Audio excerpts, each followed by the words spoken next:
Hello, story lovers. Welcome back to my channel, Madly in Love, Part 214.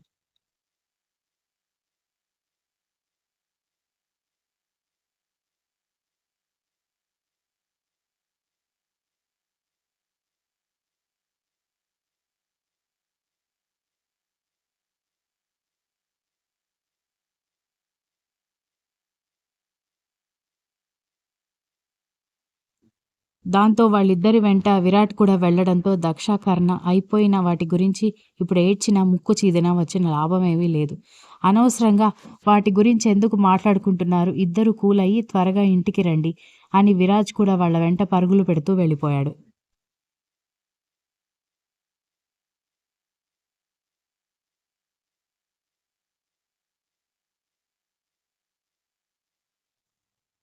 Dikshita Virat ఏమన్నాడని అలా అలిగి వెళ్ళిపోతున్నావు అనగానే, కర్ణగారి పరిస్థితికి కారణం నేనే అంటున్నాడు కదా అని దీక్షిత కోపంగా వెళ్తుంటే, ఆ మాట ఎప్పుడన్నాడు? నువ్వు కొంచెం ధైర్యంగా ఉండుంటే బావకి ధైర్యం చెప్పేవాడిని అంటున్నాడు. నిన్నేమన్నాడని వీక్ష అయోమయంగా అడుగుతుంటే, నువ్వేం మాట్లాడకు వీక్ష, విరాట్కి అస్సలు సపోర్ట్ చేయకు అని కోపంగా చెప్పి దీక్షిత వెళ్తుంటే, బేబీ ఆగవే దీక్ష అని విరాట్ కూడా వెంట వస్తూ ఉంటే, దీక్షిత ఇంకా స్పీడ్గా నడుస్తూ వెళ్లడంతో విరాజ్ వీక్ష చేతిని పట్టుకొని తనని విరాట్ చూసుకుంటాడు. మనం డిస్టర్బ్ చేయకూడదు అంటూ వాళ్ళిద్దరూ కొంచెం దూరం వెళ్ళిపోయిన తర్వాత నెమ్మదిగా వీళ్ళిద్దరూ నడుస్తూ వెళ్లారు.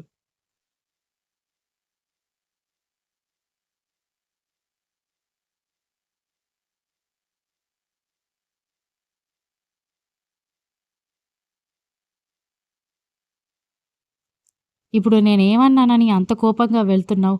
అనగానే అనాల్సినవన్నీ అనేసి ఇప్పుడు నేనేమన్నానని అంత అమాయకంగా అడుగుతున్నావేంటి? విరాట్ అని దీక్షిత కోపంగా అడిగేసరికి ఎవరైనా వింటే నిజమే అనుకుంటారే. అసలు నేనొక్క మాటైనా అన్నానా? అనగానే ఇందాకే కదా! అసలు నీ వల్లే నేను వాడిని చూసుకోలేకపోయానన్నావు అనగానే, అలా నేనెప్పుడన్నాను? నేను చెప్తూనే ఉన్నాను దక్ష వల్లే ఇదంతా జరిగింది. నువ్వేమో దక్ష గురించి ఆలోచిస్తూ వాడి దగ్గరికి వెళ్ళలేకపోయాను. డిప్రెషన్‌లో ఉన్న నిన్ను బయటికి తీసుకురావడమే సరిపోయింది అన్నాను. అనగానే, దానికి అర్థం అదే కదా! ఏరయ్య తగిలితే ఏంటి మూతి పగలడానికి అని అనగానే, భగవంతుడా! నువ్వు టోటల్‌గా మిస్‌అండర్‌స్టాండ్ చేసుకున్నావు దీక్షిత అని అన్నాడు విరాట్.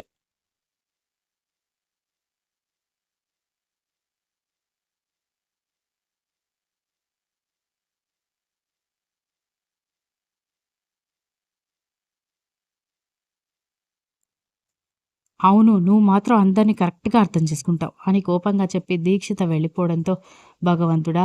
ఎక్కడో స్విచ్ వేస్తే ఇంకెక్కడో లైట్ వెలిగినట్టు నేనేదో విషయానికి మాట్లాడితే దీనికెందుకు కోపమొచ్చింది అని అనుకుంటుంటూ దీక్షిత అని మారం చేస్తూ ఆమె వెంట వెళ్ళాడు.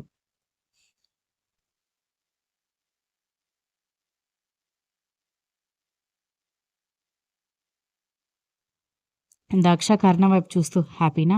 ఇప్పుడు హ్యాపీగా ఉన్నావా? నేనప్పటికీ ఒకవైపు చెబుతూనే ఉన్నాను చెప్పకు అని. ఇప్పుడు చూడు మీ అక్క కోపంగా వెళ్ళిపోయింది. పాపం మావాడు కుక్కపిల్లలాగా వెళ్ళిపోయాడు. అనగానే తప్పు నేనేం చేయలేదు. అక్కడ నిజంగానే బావగారు తప్పు ఉంది. అనగానే సరేలే పద వెళ్దామని ఆమెని నెమ్మదిగా చేయి పట్టుకుని పడవ దించి ఇద్దరూ కలిసి బయటికి బయలుదేరారు.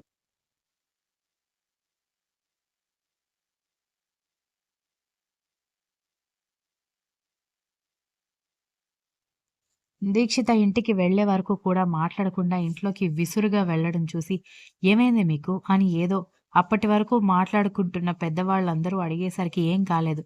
మీ మనవడిని ఇక్కడనే నిద్రపోమ్మని చెప్పండి. నేను గదిలోకి వెళ్ళిపోతున్నానని" దీక్షిత వెళ్ళి పెద్ద సౌండ్ చేస్తూ డోర్ క్లోజ్ చేసుకోవడంతో, "ఏమైందిరా? ఇప్పటివరకు అందరూ ప్రేమగానే ఉన్నారు. ఇంతలో ఎందుకు దీక్షిత అంత కోపంగా వచ్చిందని బామ్మ అడిగేసరికి, "ఏం లేదు నానమ్మ. నేను రేపు మార్నింగ్ అన్ని విషయాలు చెప్తానని" దీక్షిత డోర్ తీ అని మెట్లెక్కి ఎంత రిక్వెస్ట్ చేసినా ఆమె డోర్ ఓపెన్ చేయకపోవడంతో రాత్రంతా అక్కడే బ్రతిమాలుతూనే కూర్చున్నాడు.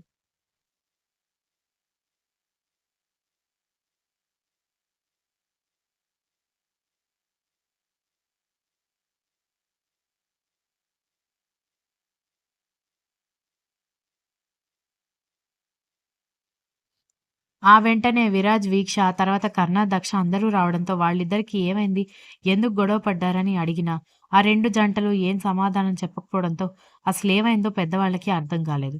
ఉదయం బాబుకి పాలిచ్చి, పళ్ళు తోముకోడానికి బయటకొచ్చిన దీక్షిత డోర్ దగ్గర ఉన్న విరాట్ వైపు చూసి కూడా చూడకుండా కిందకి వెళ్ళిపోవడంతో, "ఏమైంది? రాత్రెందుకు అంత కోపంగా దయ్యం పట్టినట్టు ఇంటికొచ్చావని?" బామ్మ అడిగేసరికి నిజంగానే దయ్యం పట్టిందని చెప్పేసి, దీక్షిత పెరట్లోకి వెళ్ళిపోవడంతో, "అసలేమైంది వీళ్ళిద్దరికీ?" అని అయోమయంగా అనుకుంది బామ్మ.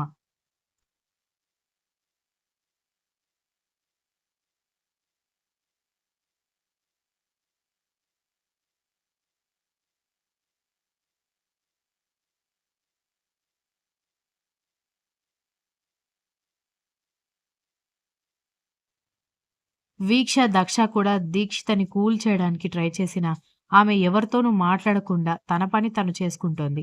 ఈలోపు జాతర గురించి మాట్లాడడానికి పూజారి గారు రావడంతో అందరూ హాల్‌లో సమావేశమయ్యారు. అందరూ పూజారి గారికి నమస్కారం చేస్తూ జంటలు జంటలుగా నిలబడ్డారు. దక్ష, కర్ణ పక్కపక్కన, విరాజ్, వీక్ష పక్కపక్కన. దీక్షిత పక్కకి విరాట్ వెళ్ళినా ఆమెకిష్టం లేకపోయినా అక్కడ గొడవ చేయలేక మౌనంగా నిలబడితే, శాంభవి, మోహన్ రామ పక్కపక్కన, నారాయణ, ఇందిర పక్కపక్కన నిలబడితే, బామ్మ సంగవిని నవీన్ పక్కకి లాగి నిలబెట్టి, "మీరిద్దరూ విడిపోయారని ఈ ఊర్లో ఎవరికీ తెలీదు. ఇద్దరూ జంటగానే ఉండాలి. నా మనవరాలికి మొగుడు ఎవరు అని అడిగితే నేనేం సమాధానం చెప్పాలి?" అని బామ్మ అడగడంతో, "ఎవరు అడుగుతారు బామ్మ" అని అడిగాడు నవీన్.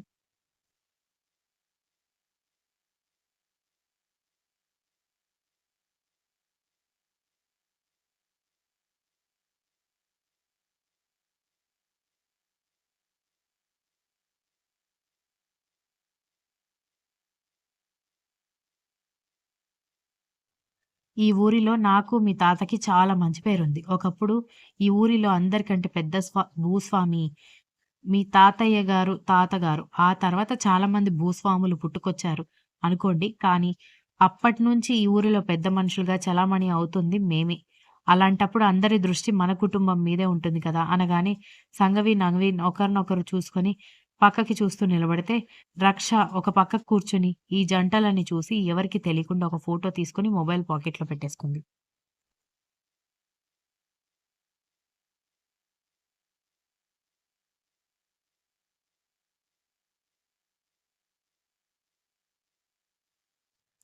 జాతర వారం రోజులు జరుగుతుందని మీకు తెలిసిన విషయమే. జాతరలో ఏమేం కావాలి అనేది కూడా మీకు తెలిసిన విషయమే. కాకపోతే గుడిలో కొన్ని పనులు చేయించాలి. దానికోసం కొంచెం డబ్బిప్పిస్తే నేను ఆ పనులు చూసుకుంటానమ్మా అని పూజారి గారు చెప్పడంతో, అలాగే పూజారి గారు అంటూ బామ్మగారు లోపలికి వెళ్లి ఒక ₹1,00,000 తీసుకొచ్చి అమ్మవారి విగ్రహాన్ని మెరుగు పెట్టించండి. నగలు కూడా అలాగే. గుడి మొత్తం వారం రోజులు నిండుగా అలంకరణతో ఉండాలి. అలాగే ధాన్యం, కూరగాయలు మా ఇంటి నుంచే వస్తూనే ఉంటాయి. నిత్య అన్నదానం జరుగుతూనే ఉండాలి అని చెప్పడంతో, "అది మీరు ప్రత్యేకంగా చెప్పాలా అమ్మా? మీరవన్నీ పంపించడమే ఆలస్యం. మేము మొదలు పెట్టేస్తామని" అన్నారు పూజారి గారు.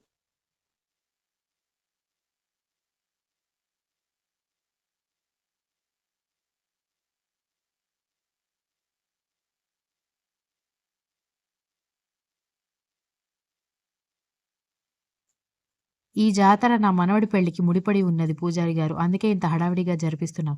ఈ జాతర అయిపోగానే వాళ్ళ కార్యానికి ముహూర్తాలు పెట్టాలి. అందుకే" అనగానే, "అలాగేనమ్మా. ఒకసారి సాయంత్రం గుడికొచ్చి కుటుంబం అంతా దర్శించుకుని వెళ్ళండి. ఎప్పుడో పిల్లలందరూ చిన్నగా ఉన్నప్పుడు వచ్చారు కదా! మళ్ళొకసారి కుటుంబం అంతా గుడికి తరలొస్తే ఆ అమ్మవారి అనుగ్రహం కూడా ఉంటుంది. అలాగే నేను ఊరిలో దండోరా వేయిస్తానని" పూజారి గారు చెప్పడంతో, "అలాగే వీధి వీధికి వెళ్లి డప్పు సాంబయ్యని దండోరా వేయమని చెప్పండి" అని అంది బామ్మ.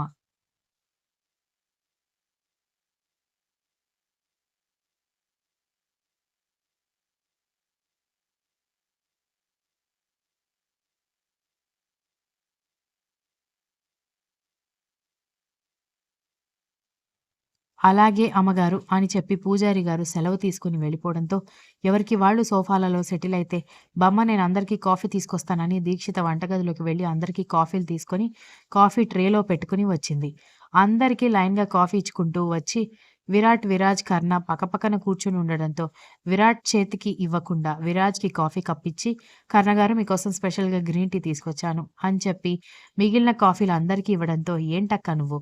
బావగారికి కూడా కాఫీ ఇవ్వచ్చు కదా!" అని దక్ష చెప్పేసరికి, "నువ్వు నోరు మూసుకో" అని దక్ష మీద కోపం చూపించి, దీక్షిత పక్కకి వెళ్లి నిలబడ్డంతో, "అదేంటే అందరికీ ఇచ్చి నీ మొగుడికివ్వలేదు?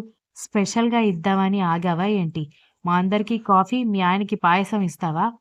అని అడిగింది బామ్మ కావాలని.